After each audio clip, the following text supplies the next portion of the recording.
and I hate people saying the word balance. I got to be honest with you, because I feel like they think like there's this like this mystical like, well, if you're spending 40 hours on your business, then you should be spending 40 hours with your children. And I don't think that's exactly what balance is. Welcome to the Business of Parenting podcast. Tune in as we discuss the principles of successful parenting as a business professional.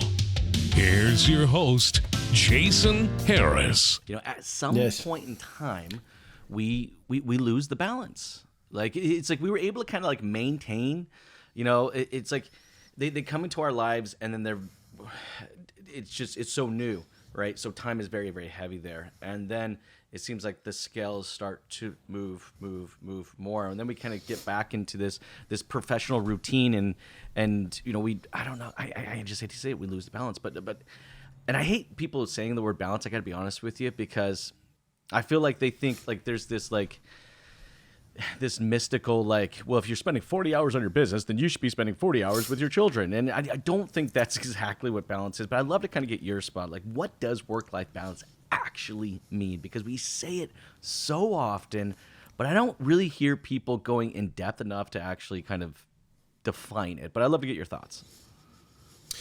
I like Simon Sinek's actually interpretation of work-life balance. Have you ever heard that? Yes, I have. It's a great one. Yeah, and yeah, basically to summarize, I'll try and remember it the best I can, but to summarize it, he basically says, in short, people get consumed about work-life balance and associating that with a number of hours. So like you mentioned before, if you're working a job and working 40 hours, therefore you must spend 40 hours with your family, etc. But he actually links work-life balance with happiness. And determining how happy you are in your particular environment. So, you know, obviously, you know, in the ideal world, you know, you should be equally happy at home and you're equally happy at work. Not all of us are fortunate enough to have that level of emotional satisfaction, I suppose. But it's not. The point he makes is it's not necessarily intrinsically linked to the hours and the punch clock that you're putting in every day. It's actually more to do with your level of happiness. But it's the thing about balance is it's utopia, isn't it? You know, like having 100% balance 100% of the time is utopia. You're never going to live there.